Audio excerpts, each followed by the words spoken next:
back to week 112, and we're going to continue our normal weekly review videos with this week's SmackDown Rundown.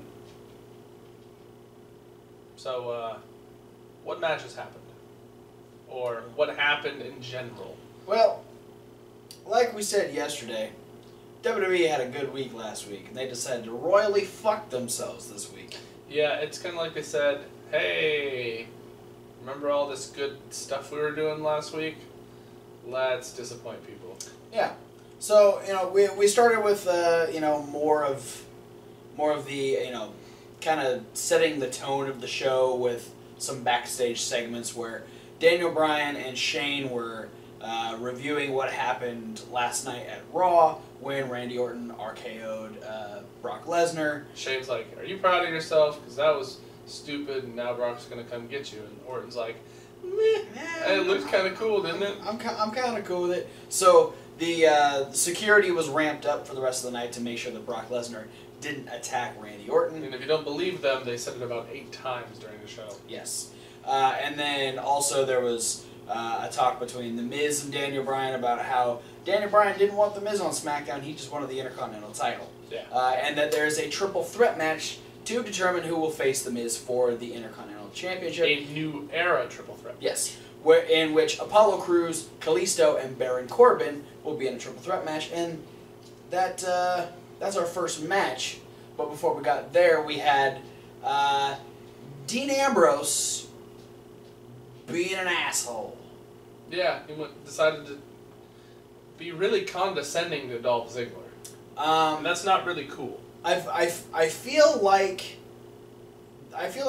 this was potentially just to be mind games to try and get the edge going into SummerSlam, but it was weird because we had 2 other segments of Dean Ambrose talking after this where he was just kind of normal Dean Ambrose, and so it was weird to see him have such an attitude all of a sudden, which has never been his thing, unless someone kind of revs him up and makes him get all antsy.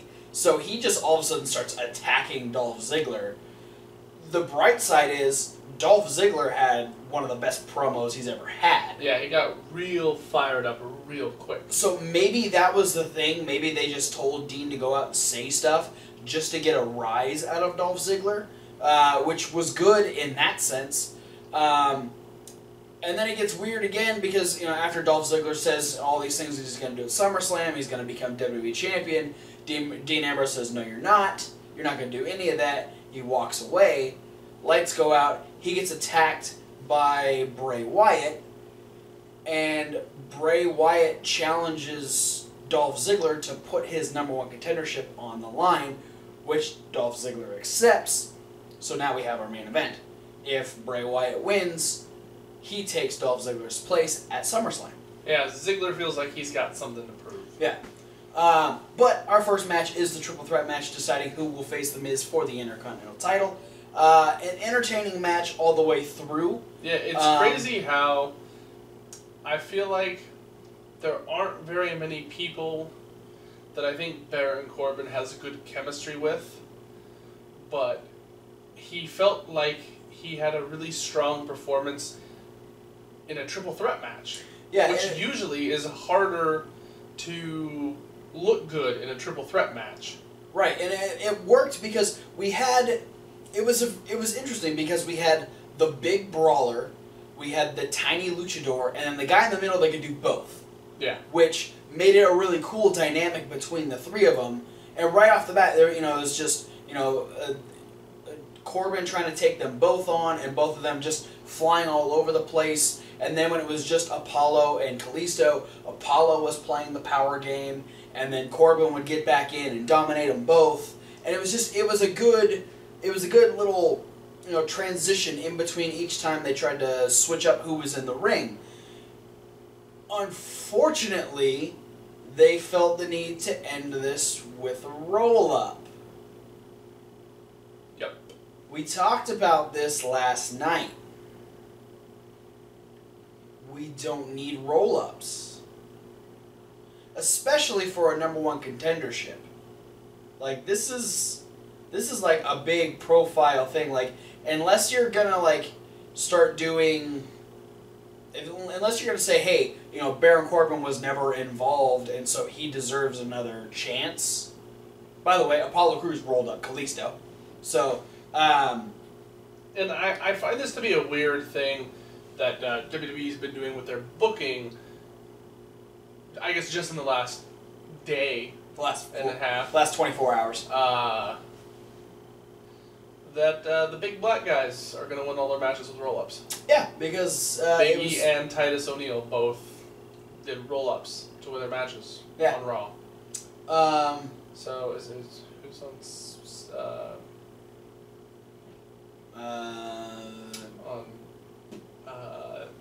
NXT? Big black guy on NXT? Can we get Angelo Dawkins is going to make a return and then win his match via roll-up. Sure. Afterwards, Baron Corbin kept beating, got back in the ring and beat down Kalisto. And so Apollo Crews ran back to save him.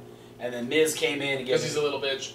Gave the skull crushing finale to Apollo Crews. But then Baron Corbin hit the end of days on the Miz. Because he's a little bitch. Yeah.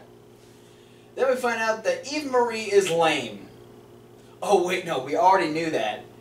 We found out that... Yeah, we found out nothing new. Yeah, she faked an injury so she wouldn't have to wrestle Becky Lynch. Moving on. Then we went to a backstage segment where apparently we're having Renee sit at the kickoff panel table to talk to other people during the show. In which so now it's got like a big green screen background that makes it look like a ESPN post-game review show. So she's talking to Carmela, and Carmela is talking about how Eva's. She obviously faking. She could tell that Eva was faking, and then Natty came in and complained that she deserved the spot to be talking to Renee, and that she deserved to be in match. Then her and Carmella just talked trash and set up a match for later in the show, and we'll just get this out of the way. Spoiler alert. Yeah, it didn't happen. So Natalya attacked Carmella during her entrance. So which I mean. It works in the sense that that's been Natty's MO during her feud with Becky Lynch. And that's fine. But it's extremely frustrating that they nixed both women's matches off the show. Is it because they are second-guessing the decisions to draft Eva Marie and Carmella to SmackDown? Or are they just that floundering with the idea that they don't know what to do with women on SmackDown because the championship is on Raw? Well, I'll say this right now. I was spoiled with something that apparently there is works to have a women's championship on SmackDown. Another women's championship. So if this is the way that you're going to start building your other new fucking championship that you're going to bring on, you're not starting on the right foot. Moving on. My phone will turn on. American Alpha made their debut. Yeah. Which was good. Mm-hmm. We like American Alpha. It's kind of short. It was short. We knew it was going to happen. They beat the Vaudevillains with the Grand Amplitude, which is the assisted back suplex. It's got a name now. Yeah. So what do you think of the name, Grand Amplitude?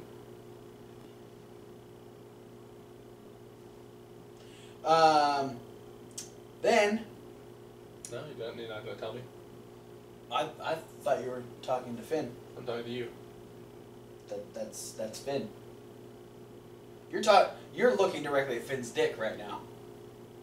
No, I'm looking directly at you, Travis.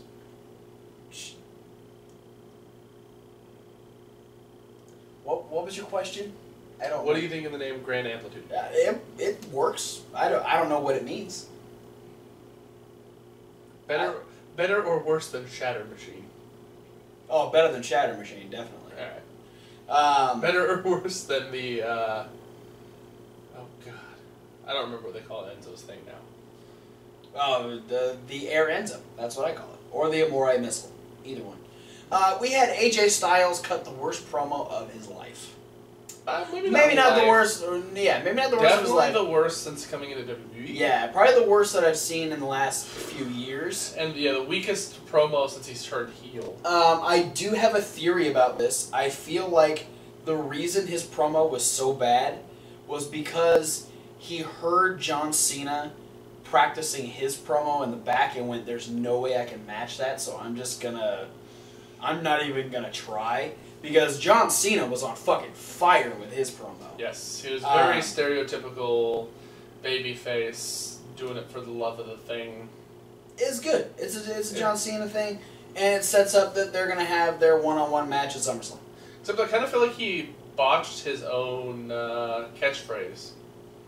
Yeah, honor, loyalty, and respect instead of hustle, loyalty, and respect. So unless, I mean, it still works with like HLR, yeah. But unless he's going to change it to honor, loyalty, and respect, then he kind of screwed up on his own thing.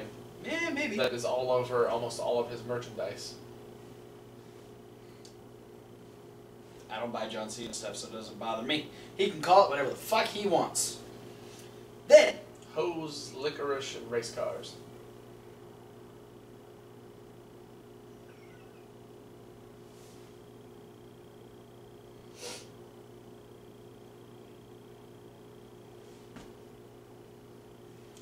Then we had Randy Orton take on Fandango. Did you? I didn't notice if you were paying attention or not to the backstory they gave on why this match was happening. I was trying to remember it. I don't remember exactly. Please enlighten us. It was based on the promo that Orton cut during the highlight reel at Battleground. Okay. Talking about Jericho losing to Fandango and that being bad for Jericho because Fandango's not that good. Okay. Oh. Okay. So Fandango kind of took... he didn't like what Orton said about him, so then he asked for the match. Okay. I like that. Oh, good. Okay. So we had a little bit of a story here that wasn't actually 3 years old. Actually rationale behind why Fandango decided to challenge Randy Orton. Well, we had Fandango versus Randy Orton, which didn't go too terribly long. It was decent for what it was, but it was just, hey, let's take some time till we can get Brock Lesnar to come down to ringside and hit Randy Orton with an F5. Yeah, he came in through the crowd, which, for me, if I was in the audience and I saw Brock Lesnar walk by me, I would be terrified. Yeah, no, like, and it legit, like, the crowd started to go, wait, whoa, whoa, and then everyone was like, he's over there, and there was, like, people that were in that section that were like, holy shit, it's Brock Lesnar! Yeah, and he just was standing there on the other side of the barricade with a grin on his face. Like the I'm about to eat your face off look. Which is usually what Brock Lesnar looks like. But yeah, Randy Orton hits the RKO on Fandango, but isn't able to pin him, because by the time that he gets up, Lesnar's already in the ring, hits him with an F5, and walks away. And then we get security and Daniel Bryan and Shane all escorting him out. He's met by Paul Heyman. They get in an SUV and they drive away. Wonder who their driver is. Also, we had Charlie something. What was her last name? The new backstage interviewer? I don't remember now. Charlie something. Maybe it wasn't Charlie. I don't remember. She asked Orton how he felt after Lesnar invaded into SmackDown and attacked him. Orton gives no fucks. He was thirsty. He took a swig of water and walked away. Yep. He didn't even look at her. He walked out the door and took off. And then I do believe that Heath Slater has stolen your nickname as the Ginger Ninja, as he magically found his way into Daniel Bryan's office. Well, he explained that the lack of security, because all the security were focused on trying to keep Brock Lesnar out of the arena. Right. that he was just able to come in through one of the back doors. Which makes sense.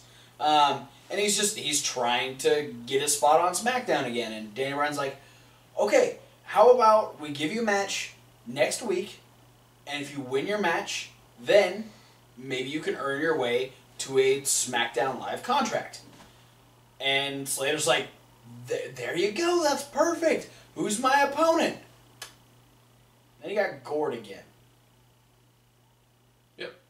Because his opponent's going to be Rhino. Yep. I thought it was going to be Shelton Benjamin. He guessed, because Daniel Bryan asked him to guess first, and he guessed a jumpin' something. Yeah, he tried to recreate the name that Jericho came up with, the guy who initially had his back before it became Kevin Owens. Yeah, which was Jim and Marvin Luther. Yeah. Jim and Marvin Luther. But I think it was like jumpin' Marty something. Yeah. No, he'll be facing Rhino next week.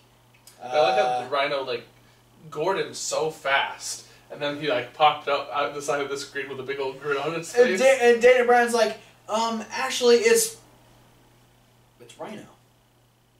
And then Rhino's just like, and then walked out, and then Bryan gets back on his phone call, and he's like, actually, we're gonna need a medic in my office, soon. Yeah, I just feel like that's the kind of stuff that happened Sean Stasiak a lot during the invasion. Yeah. Yeah. Sometimes he was lucky enough to already be attacked or thrown into something while he was in the trainer's room, so it worked out that way. Then we had one last attempt for Daniel and Shane trying to talk Dolph Ziggler out of this match against Bray Wyatt. Saying, you know what, Bray Wyatt's just trying to get in your head. You don't have to do this match. You are going to SummerSlam. You don't really have anything to prove. And Dolph took that as, oh, you guys don't believe in me. Screw you. I'm going to do the match anyway. So we have Dolph Ziggler versus Bray Wyatt, which was a fantastic match. Yeah, they did a really good job. Yeah, no, the match was awesome. But we had, Dean Ambrose out there being an asshole again. Commentary. Still didn't make sense. And yeah, the match was great. But then it's just I don't know why in this instance, in this match, again, this is technically a number one contenders match. Pretty much. So why have a very unsatisfying end to something that is supposed to set the stage for your second biggest show of the year? Yeah. Because at one point, Bray's getting ready to do his little, lean back in the corner thing, and decides that he wants to start taking the turnbuckle pad off. Okay, he's a heel. That works. He starts doing it, the ref stops him, then Dolph ends up using the distraction to hit the zigzag, but Bray Wyatt kicks out. Yeah. They fight a little bit more, and then Dolph Ziggler decides he's going to take the turnbuckle pad off. Mm-hmm. You're not a heel. No. He's not. It's kind of okay, but not really, because they'll probably have some way to where Bray Wyatt ends up accidentally running into it, right? Wrong. Dolph just takes Bray Wyatt and smashes his face into the turnbuckle, hits a super kick, and wins the match. Yeah, so essentially Dolph Ziggler cheated to keep his number one contender spot. The ref saw it happen. So in my head, as a referee, Bray Wyatt is going to SummerSlam. Because he won by disqualification. Yeah. Now, I'd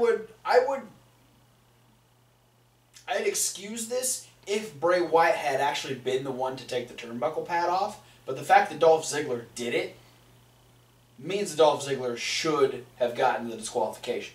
Yeah, it was a pretty blatant disregard for the rules and the safety of the ring. So, a great match ended by a not so great ending. And it's not a way to make Dolph Ziggler look strong. No, because he opened the show looking strong. He opened the show looking like Dolph Ziggler. He had this match looking like Dolph Ziggler, and in the end, he just looked like Nikki. Yeah. That's probably my favorite thing that he said all night, is that he actually mentioned that he was in the Spirit Squad. Yeah. So Post-match, Dolph was doing the I just won, rah, flexing every muscle in his body, by the way. Yeah, just trying to look as big and jacked as he possibly could. And then Dean Ambrose gets on the table while David Otunga hides his Pokédex. Yes. And then Bray starts attacking Ziggler, and then Eric Rowan is back and helping Bray Wyatt out. Which was good for me because I was really scared for Eric Rowan. Yeah, and then Dean Ambrose was like, oh, I'll help. And Eric Rowan and Bray Wyatt are like, no, you don't get to help. We're going to beat you up too. And then we're going to laugh maniacally while SmackDown goes off the air. Yes. So, I still feel like Bray Wyatt's going to SummerSlam. I wouldn't mind it if they made it a triple threat match. Neither would I. Like, when this match happened, I was like, okay, they're just gonna pull Dolph Ziggler out, but then at the same time, Dolph Ziggler's the king of the pull-out.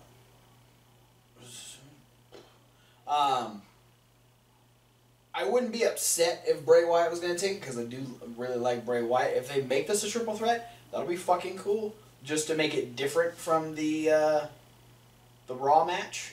Yeah. Would be good. But yeah, SmackDown just decided, wow, look at all the shitty things Raw did. We should do those too. But our own way. Because we're SmackDown. Yeah. On the plus side, Mojo Rawley wasn't on SmackDown. True. Thank God. That's it for the SmackDown Rundown. Thanks for watching. Yeah, don't forget to like and comment and subscribe. Comment down below. What was your favorite part of SmackDown?